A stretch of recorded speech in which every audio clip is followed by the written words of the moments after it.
దేవుని నామానికి మహిమ కలుగును గాక. మనమందరం కూడా బైబిల్ గ్రంథంలో నుండి మార్కు సువార్త 4వ అధ్యాయము 40వ వచనం ఒకసారి చదువుకుందాం. అప్పుడు ఆయన, మీరెందుకు భయపడుచున్నారు? మీరింకనూ నమ్మిక లేక ఉన్నారా అని వారితో చెప్పెను. దేవునికి స్తోత్రం కలుగును గాక.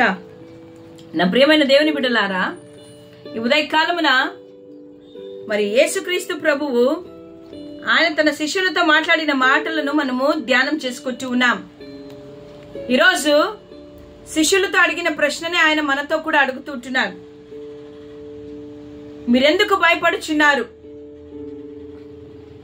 ఈరోజు మనమందరము కూడా ఈ లోకమనే యాత్రలో మనం ఉంటున్నాము. లోకమనే ఈ సముద్రంలో మనం ప్రయాణం చేస్తూ మనము అనేక విషయాలలో భయము కలిగిన వారిగా మనం ఉంటున్నాం. అందుకే ఉదయకాలమున దేవుడు మనతో మాట్లాడుతున్నాడు. మీరెందుకు భయపడుచున్నారు అని ఆయన అడుగుతూ ఉన్నాడు. ఒకవేళ మనము యేసు ప్రభువుతో ఆ దోణిలో ఉన్నప్పుడు ఉంటే మనము ఆయన ప్రశ్నలు వేసేవారమేమో. ఏమయ్యా, మేం భయపడడానికి అర్థం ఉంది? నీకు ఈ యొక్క అలలు కనిపించడం లేదా? మేము మునిగిపోయే పరిస్థితిలో ఉన్నాము. అవును, నీళ్ళలో మునిగిపోతే ప్రాణాలు పోతాయి కాబట్టి మేము భయపడుతూ ఉన్నాం అని మనము ఎదురు ప్రశ్నలు వేసేవారేమో. అందుకు యేసు ప్రభు వాళ్ళతో అంటున్నాడు, మీరు ఇంకనూ నమ్మిక లేక ఉన్నారా? నిన్ను కూడా దేవుడు అదే ప్రశ్న అడుగుతున్నాడు ఉదయకాలమున. ఇంకా నన్ను నమ్మకుండా విశ్వాసము లేని వారిగా మీరున్నారా? నమ్మకము లేకుండా మీరు బ్రతుకుతున్నారా? నమ్మకము లేక నాతో సహవాసం చేస్తున్నారా అని శిష్యులు అడుగుతున్నట్టుగా నిన్ను అడుగుతుంటున్నాడు. శిష్యులతో ఆయన అంటున్నాడు, మరి ఆయన చేసిన అద్భుత కార్యాలు, ఆయన చేసిన ఆశ్చర్య కార్యాలు, రోగాలను బాగు చేశాడు, దయ్యాలను వెళ్ళగొట్టాడు, మరి అనేక విధమైన పరిస్థితులతో చావు బతుకుల్లో ఉన్న వ్యక్తులు ఆయన దగ్గరికి వచ్చినప్పుడు దేవుడు వారిని బాగు చేశాడు. నేను అధికారముతో దయ్యాలను వెళ్ళగొడుతున్నాను కదా, అధికారముతో వాక్యాన్ని బోధిస్తున్నాడు. భూమి మీద పాపాలను క్షమించడానికి నాకు అధికారం ఇవ్వబడి ఉంది. నేను పరమ నుండి వచ్చాను. నేను ఏ అధికారముతో ఈ కార్యాలని చేస్తున్నారో మీరు చూస్తూనే ఉన్నారు. నన్ను పంపిన వాణిని నేను గణపరుస్తున్నాను. నేను మీకు అధికారమునిచ్చి నేను మిమ్మల్ని పంపాను కదా. దేవుడు మీ ద్వారా కూడా ఎన్నో కార్యాలు చేశాడు. మీరు దయ్యాలు వెళ్ళగొట్టారు, రోగాలు బాగు చేశారు. పర్సనల్ గా దేవుని యొక్క శక్తి ఏమో మీరే చూశారు కదా. మరి ఇన్ని జరిగినా కూడా మీరింకా నమ్మిక లేక ఉన్నారా అని వారిని ప్రశ్నిస్తూ ఉన్నాడు. నా ప్రియమైన వాళ్ళారా, యేసయ్య శిష్యులు 3.5 సంవత్సరాలు యేసు ప్రభుతో ప్రయాణం చేశారు.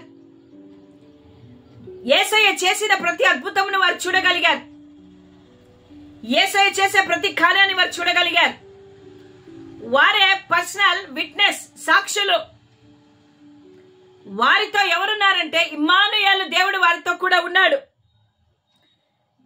తండ్రి అయిన దేవుడు తన కుమారుని మానవ రూపిగా లోకానికి పంపించి ఆయన తన కార్యాలను చేస్తున్నాడని కూడా తెలుసు, గ్రహించగలిగారు. అయినప్పటికీ కూడా వారికి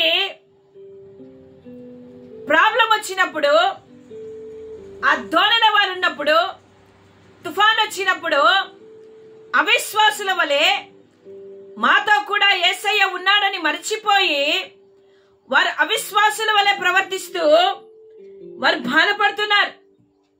యేసు ప్రభుని తొందర పెట్టారు. ఆయన నిద్రపోతూ ఉంటే నేను నశించిపోతున్నాము, నీకు చింత లేదా అని ఆయనను ప్రశ్నిస్తూ ఉన్నారు. ఈ ఉదయకాలమున మనమందరము కూడా అదే రీతిలో మనం ఉంటున్నాం. నా ప్రియమైన దేవుని బిడ్డలారా, యేసయ్య శిష్యులను ఏమి ఆయన వాళ్ళ ఉద్దేశం, వాళ్ళ పట్ల ఆయన ఉద్దేశం ఏమైందంటే, నన్ను వెంబడిస్తున్నారు, నేను చేసే కార్యాలను చూస్తున్నారు కాబట్టి వీరు బలమైన విశ్వాసులుగా ఉన్నారని దేవుడు అనుకున్నాడు. కానీ వారు కూడా బలహీనులుగా భయముతో ఉన్నారు. అందుకే యేసయ్య అంటున్నారు, మీరెందుకు భయపడుచున్నారు? ఈ ఉదయకాలమున ఎంతో కాలంగా క్రైస్తవులని పిలువబడుతున్న మనము, క్రీస్తును వెంబడిస్తున్న మనము, దేవుని ఆరాధిస్తున్న మనము కూడా ఈరోజు భయముతో ఉన్నాం. భయముతో మనము కూడా దాక్కుంటున్నాం. భయము కలిగిన వారిగా ప్రతి విషయంలో తొందరపడుతూ ఉన్నాం. నా ప్రియమైన వాళ్ళారా, దేవుని కార్యాలను మన జీవితాల్లో మనం చూసి ఉంటున్నాం. ఏ కార్యాలను మనం చూసి ఉంటున్నాం? మొట్టమొదటిగా రక్షణ లేని మన జీవితాలకు ఆయన రక్షణనిచ్చాడు. పాపములో చిక్కుకొని ఉన్న మనలను ఆయన రక్షించుకున్నాడు. ఆయన తన బలియాగము ద్వారా తన అమూల్యమైన రక్తమును కార్చి పాప శాపముల నుండి మనల్ని విమోచించాడు. ఇది గొప్ప రక్షణ భాగ్యమును మనకు ఉచితంగా ఆయన ఇచ్చాడు. ఆ రక్షణను బట్టి నీ జీవితము మారింది. యేసు ప్రభు నిజమైన దేవుడిని నమ్మిన నీ హృదయం మారిపోయింది. నీ పాత అలవాట్లు, పాత పద్ధతులన్నీ మానుకున్నావు. నువ్వు క్రీస్తును వెంబడిస్తున్నావు. క్రీస్తు బిడ్డగా నువ్వు ఉంటున్నావు. ఆయన అనేకమైన పాఠాలను నీ జీవితాలలో నేర్పాడు. నీ జీవితంలో అనేకమైన మేలును చేస్తూ వచ్చాడు. అనేకమైన అద్భుతాలు చేస్తూ వచ్చాడు. ఎన్నో సార్లు నీ యొక్క జీవితంలో సమస్యలు ఉన్నప్పుడు, నీవు ఆ సముద్రం అనే ఓడలో నువ్వు ఒంటరిగా ప్రయాణిస్తున్నప్పుడు, మనుషులు నీకు ఎవరు తోడు లేకున్నప్పుడు, దేవుడు అనేకమైన అద్భుతాలను నీ జీవితంలో చేశాడు.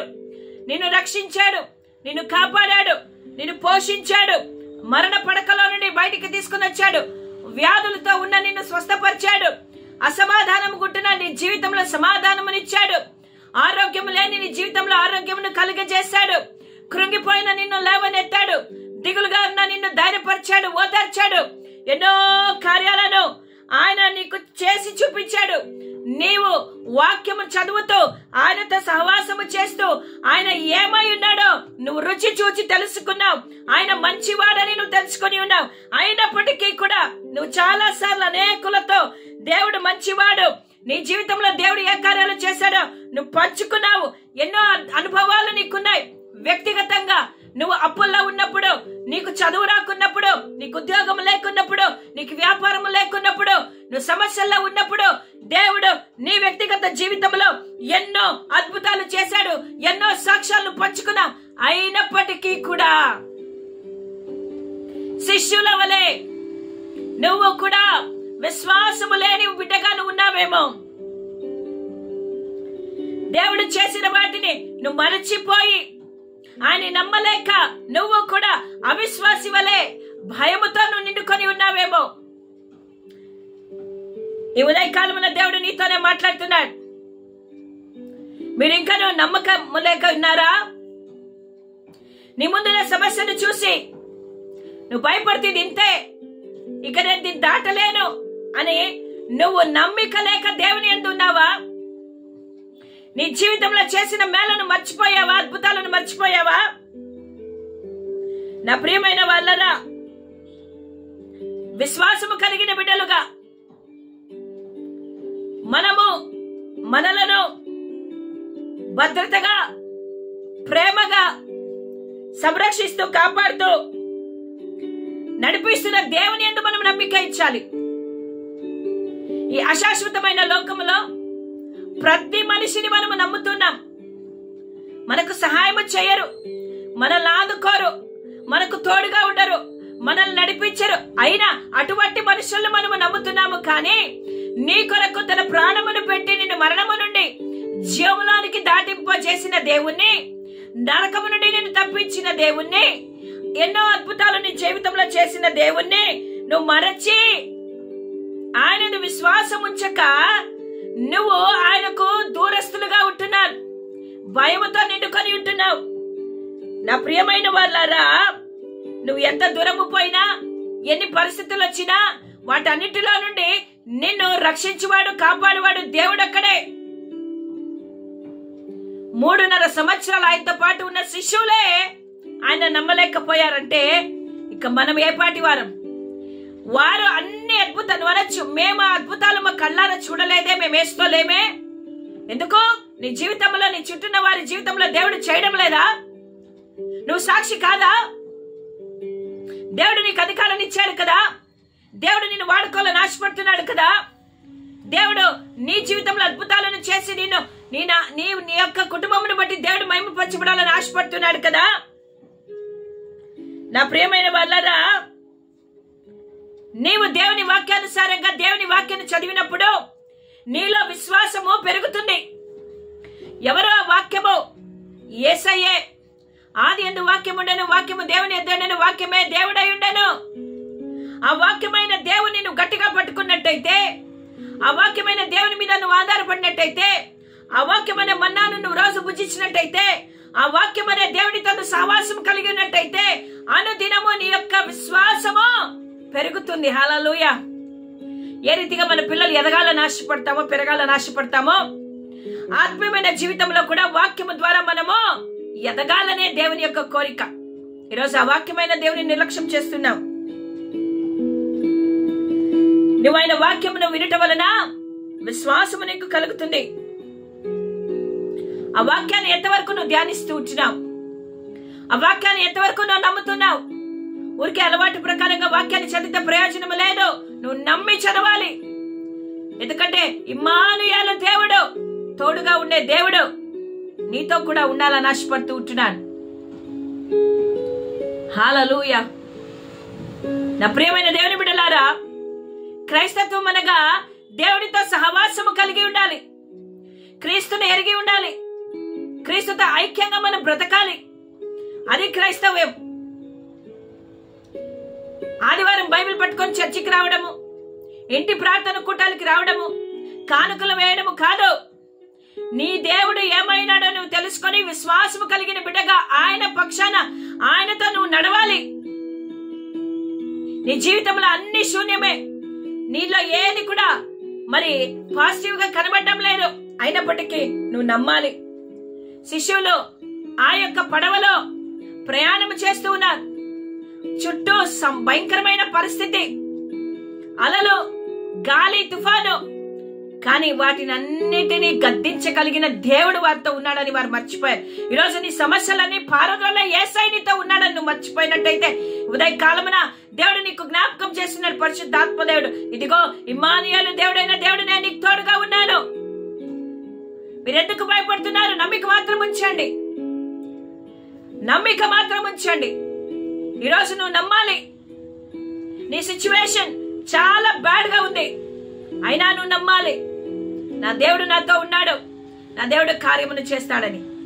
ఒకవేళ నువ్వు అవిశ్వాసముతో, శిష్యులలో తొందరపడుతూ, సనుగుతూ గనుగుతూ బాధపడుతున్నట్టయితే ఈరోజు ఆపివేయి.